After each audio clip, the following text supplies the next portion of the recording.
Buenos días, muchas gracias por estar aquí en esta mañana. A nombre de la Universidad del Pacífico y especialmente a la Facultad de Derecho, mi agradecimiento a todos los organizadores y a los asistentes y con el mejor de los ánimos para dialogar luego de esta presentación sobre varios de los aspectos que ya hemos venido presentando en esta mesa, ¿no es verdad? Yo me voy a ocupar de los fundamentos políticos constitucionales de varias de las propuestas que ya se han expuesto, con el ánimo de fortalecer las ideas de buen gobierno y de buena administración, ¿no? Hemos escuchado cómo es que, por ejemplo, deberíamos fortalecer o crear, de ser el caso, algún tipo de instituto, ministerio, etcétera, que contribuya al mejoramiento de la coordinación gubernamental, administrativa, etcétera, y por lo tanto a mejorar los resultados de este tipo de gestiones en beneficio de los ciudadanos. Y hemos escuchado también cómo es importante mejorar el sistema de justicia para lograr objetivos comunes, ¿no es verdad? Yo me voy a ocupar de por qué debemos hacerlo desde la perspectiva constitucional y desde la perspectiva política. Interesa entonces preguntarnos ¿y por qué es importante ocuparnos de esta fundamentación constitucional y política? ¿Por qué? ¿Por qué tenemos que detenernos si el tema parece ser más bien de tipo económico, técnico, de gestión, etcétera? Lo que ocurre es que la Constitución no solo es una norma jurídica o un conjunto de normas jurídicas, lo cual ya revela su importancia, ¿no? Porque vincula u obliga, sino que al mismo tiempo es un pacto social, un pacto de convivencia, de cómo queremos organizarnos y cómo queremos vivir. Entonces no es cualquier cosa, ¿no? Si vamos a hablar, por ejemplo, de desarrollo económico, si vamos a hablar de gestión pública, si vamos a hablar de qué tipo de metas debemos alcanzar, tenemos que preguntarnos previamente ¿y cómo hemos decidido convivir? ¿No? ¿Dónde están aquellos principios, institutos, normas, reglas, etcétera, que establecen cómo hemos decidido convivir? Podemos hacerlo de muchas maneras, pero la Constitución establece una determinada manera de hacerlo. Pasemos entonces a revisar esa manera de convivir en base a tres instituciones. Yo me voy a detener en los minutos que siguen en tres instituciones: Estado de Derecho, democracia y derechos fundamentales. Y van a ser estas tres instituciones necesariamente juntas y de manera coordinada, porque si el examen lo hiciéramos simplemente atendiendo a una de estas figuras, es decir, si solo nos ocupamos del Estado de Derecho, o solo nos ocupamos de la democracia, o solo nos ocupamos de los derechos fundamentales, nuestras conclusiones no solamente van a ser parciales, sino que podrían resultar siendo equivocadas. Si yo, por ejemplo, me pregunto sobre qué exigencias derivan de la idea de los derechos fundamentales, pero me olvido de la democracia, puedo imponer a los demás una cierta manera de entender los derechos fundamentales desde mi propia perspectiva, desde mi perspectiva del gobernante, que puede estar opuesta a los ideales de justicia de una sociedad. La democracia garantizará entonces que las personas seamos consultadas, participemos, dialoguemos, etcétera, para poder delimitar precisamente el contenido y las funciones de esos derechos fundamentales. De ahí entonces la importancia no solo de ocuparnos de la Constitución y de sus fundamentos políticos y jurídicos, sino también de entender de manera interrelacionada estas tres figuras que precisamente están recogidas en la Constitución, como es la Constitución peruana: Estado de Derecho, democracia y derechos fundamentales. Empecemos nuestra reflexión recordando algunos datos. Unos datos que nos permiten advertir que hoy en día estamos en una nueva etapa, estamos viviendo una nueva característica de lo que podemos considerar un Estado moderno, ¿no? Si nos fijamos en la sociedad de hoy, por ejemplo, vemos que hoy las personas participamos, hoy las personas nos comportamos como ciudadanos, hoy las personas cada vez más, ¿no es verdad?, exigimos cosas del Estado. Queremos, por ejemplo, que hayan servicios públicos, queremos ser oídos, queremos que nuestras pretensiones sean satisfechas, reivindicamos necesidades, etc.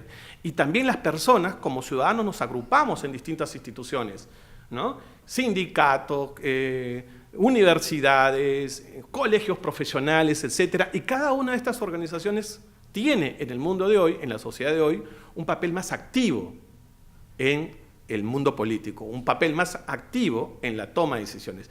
Una constatación: Segunda constatación, ocurre que como consecuencia del fortalecimiento de la ciudadanía y de la idea de sociedad civil, el Estado ya no actúa solo, ¿no? Hay una predisposición del Estado y también una exigencia de la propia sociedad a que el Estado interactúe con el sector privado, que el Estado interactúe con los organismos privados. ¿Para qué?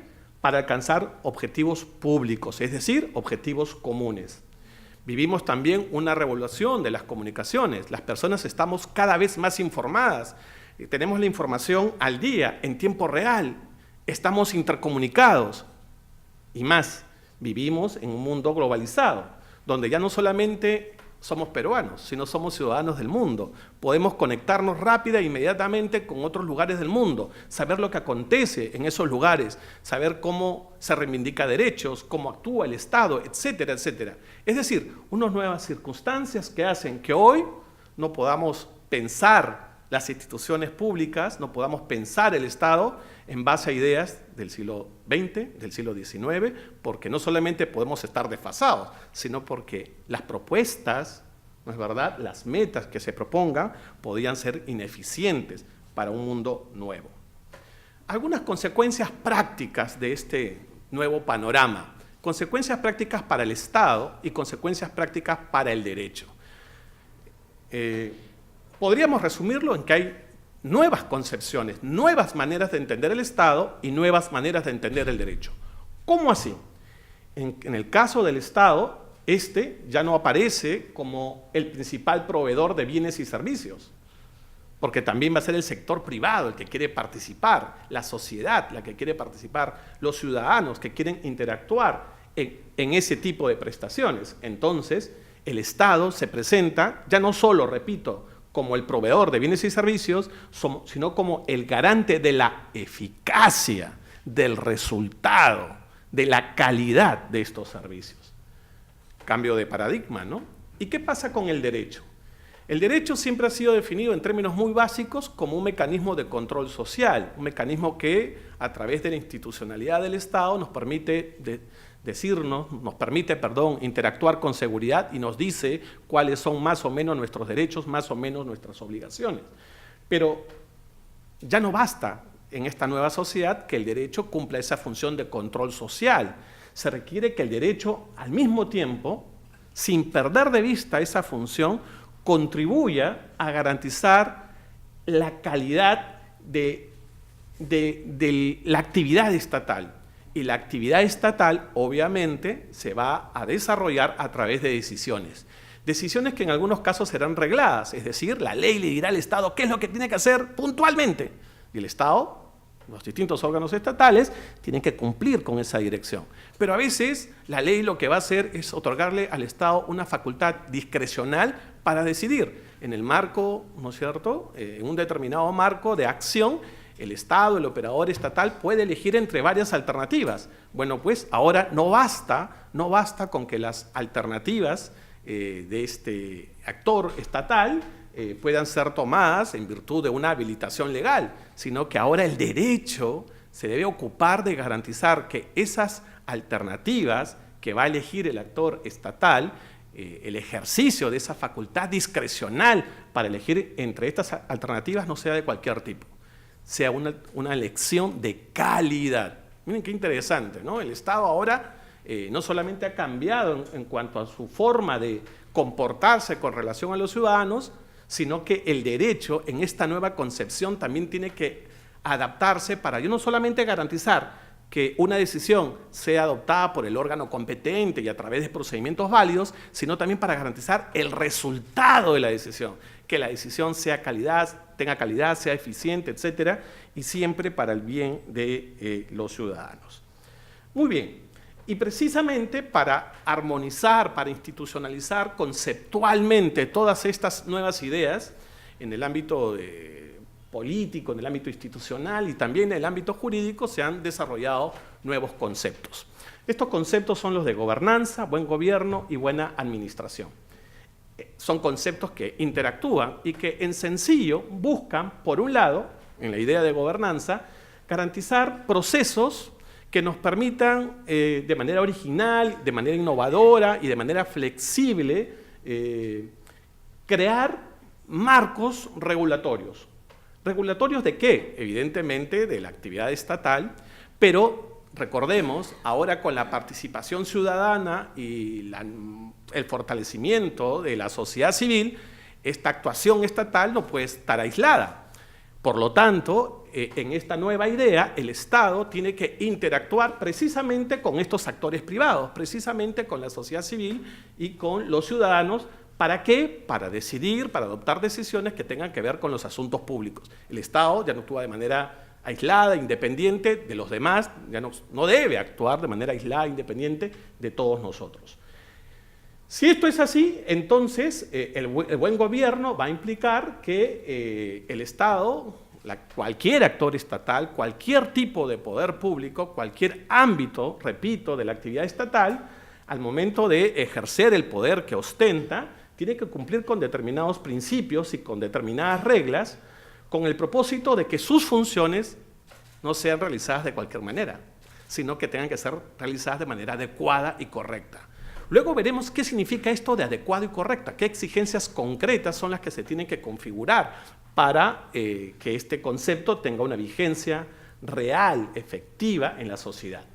Pero al mismo tiempo, no solamente el aparato público, ¿no? El tema de las funciones públicas tiene que cumplir con determinados parámetros, sino la administración propiamente dicha, la actividad administrativa propiamente dicha tiene que cumplir, ¿no es verdad?, con normas y con prácticas, con buenas prácticas, para que, recordemos la idea inicial, sus decisiones, estas decisiones que no solamente eran regladas, sino discrecionales, estas decisiones sean eficientes, sean correctas, sean razonables. Si esto es así, ¿cuáles son esas exigencias concretas que deberían cumplir pues un Estado moderno en la actualidad y cuáles son los fundamentos constitucionales y políticos que justificarían estas ideas de gobernanza, buen gobierno y buena administración? Les decía yo que íbamos a encontrar esos fundamentos a través de 3 institutos jurídicos y políticos: Estado de Derecho, democracia y derechos fundamentales. Empecemos por este último.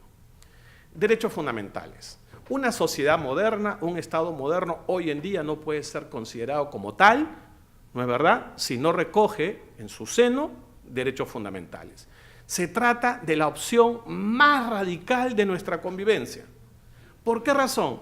Porque detrás de la idea de derechos fundamentales está la idea de persona humana y la idea de dignidad. Es muy importante. Si nosotros decidimos constituirnos en base a esta idea de dignidad, nuestra organización social va a ser una, o si decidimos constituirnos, por ejemplo, en base a otra idea, como puede ser el Estado o la nación o un colectivo, nuestra organización social va a ser diferente. Un ejemplo muy rápido, además es un ejemplo de la filosofía del derecho. Imaginemos que arde en llamas un edificio, ¿de acuerdo?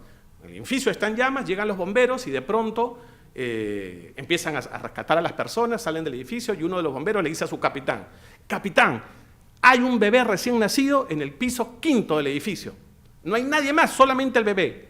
Y de pronto llega otro bombero y dice: capitán, en el mismo edificio, en el piso 6º, se encuentra la última pintura de Miguel Ángel, esta que no hay otra en el mundo.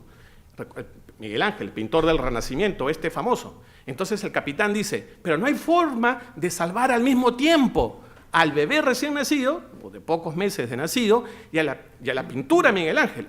O optamos por salvar al bebé, o optamos por salvar la pintura de Miguel Ángel. Pregunta: ¿cuál sería la opción que tenemos que elegir? En esa decisión se resuelve el sentido de nuestra cultura y el sentido de nuestra convivencia. Efectivamente, uno de los bomberos dice: pues obviamente salvemos al niño, ¿no? Es lo más importante. La idea de dignidad, la persona es lo más importante. Pero otro bombero dice: no, señor, un momentito. Bebés recién nacidos hay muchos y seguirán habiendo en la historia de la humanidad. Pero esta pintura Miguel Ángel es la última, no hay otra como ella. Tenemos que salvar la pintura porque nos debemos a las generaciones futuras.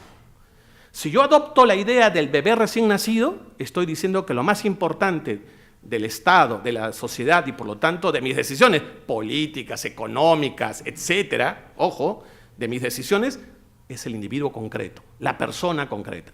Pero si yo digo, no, tengo que salvar la pintura de Miguel Ángel, estoy diciendo que el ser humano concreto, con nombre y apellido, no es lo más importante, porque habrá otra consideración que puede ser más importante. ¿Y quién define eso? Por ejemplo, el poder, ¿no? De hecho, porque tiene el poder, o quizá la sociedad. Y esa consideración más importante, esa otra cosa más importante puede ser cualquiera, ¿no? Puede ser el Estado, puede ser el pueblo, puede ser la nación. Consecuencias prácticas. Si el ser humano es lo más importante, mi decisión como Estado no puede ser de cualquier tipo, ¿no? Políticas económicas, ¿puedo tomar cualquier medida económica? No. Medidas jurídicas, una sentencia judicial, ¿puedo emitir cualquier tipo de sentencia? No, porque el ser humano es lo más importante. Cada individuo concreto, ¿eh? Cada uno de nosotros. Pero si yo digo que lo más importante es otra cosa, Estado, pueblo, nación, etcétera, significará que los individuos sí pueden ser sacrificados por objetivos mayores. Significará que yo puedo, por ejemplo, sacrificar el bienestar de esta generación porque de aquí a 100 años vamos a estar mejor. ¿Me explico? O puedo sacrificar a personas concretas, alumnos, pobres, etcétera, porque caramba, la mayoría, una mayoría X o una minoría X, no importa, puede recibir mayor bienestar. ¿Se dan cuenta cómo organizamos de manera distinta la sociedad y por lo tanto también el derecho, etcétera? Bueno, pues, entonces, cuando hablamos de derechos fundamentales, estamos diciendo, señores, ya hemos optado. Hemos optado por decir que lo más importante es cada persona concreta. Digo concreto porque no estoy haciendo referencia a una idea abstracta de persona. No es lo mismo decir, lo más importante es el ser humano y es un diploma muy bonito, un cuadro muy bonito que lo cuelgo en la pared llamado Constitución. Si me tomo en serio la idea de la dignidad, estoy diciendo que Juan, María, Gonzalo, etcétera, y todos y cada uno de las personas son valiosas. No son intercambiables, son inviolables. Y toda la política, toda la organización social debería orientarse precisamente a garantizar ese bienestar. Muy bien, entonces, detrás de la idea de derechos fundamentales está la idea de dignidad. Consecuencias prácticas, la persona aparece como fundamento y fin último de la sociedad y del Estado, ¿no? Entonces, sería interesante preguntarle con mucho respeto, obviamente, a nuestros técnicos de cualquier ministerio, cómo es que se vienen realizando pues, este mandato constitucional precisamente en sus planes de desarrollo del Perú, y sería interesante que nuestros candidatos en las próximas elecciones tengan en cuenta cuál es precisamente el fundamento, el núcleo, ¿no? de todo nuestro pacto social y la manera como hemos elegido convivir.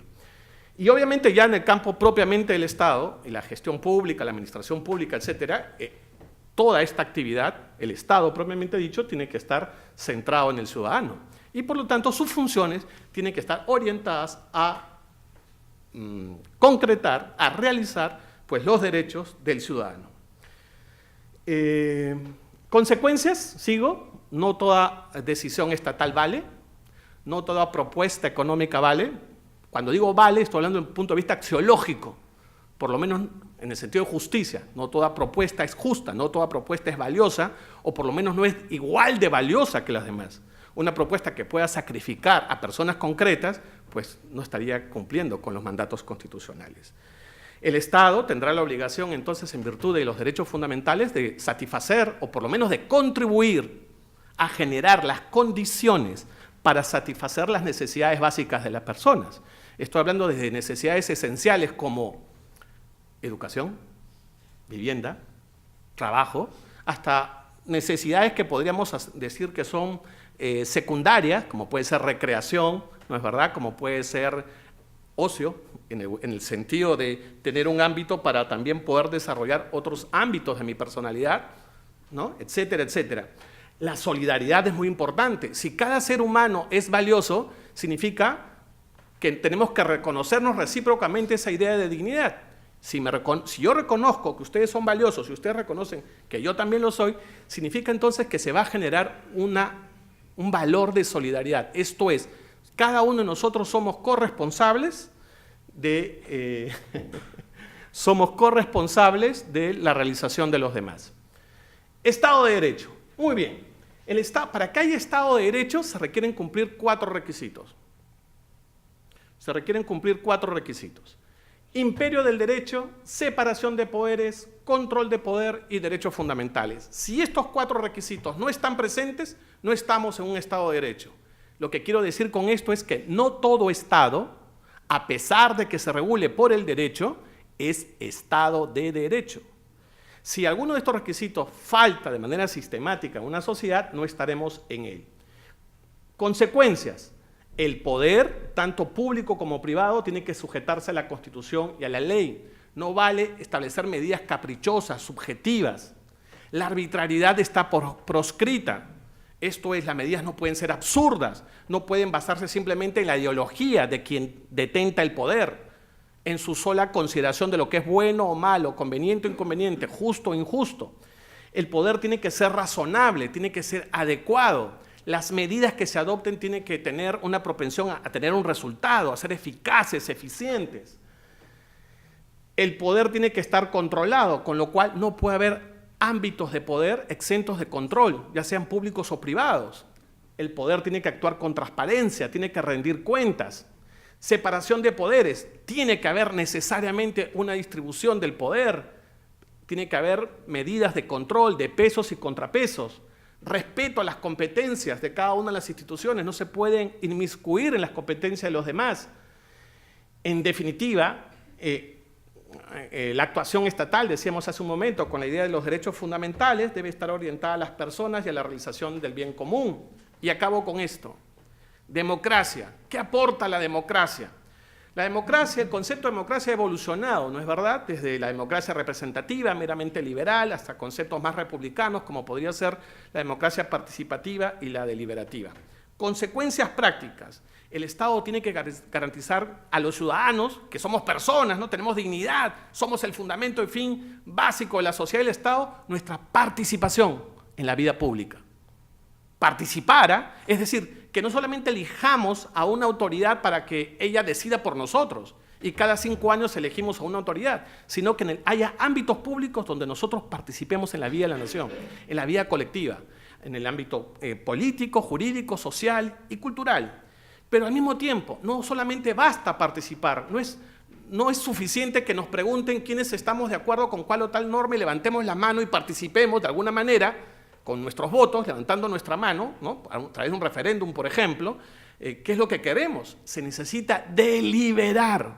Si somos dignos, significa que tenemos que ser tratados como sujetos.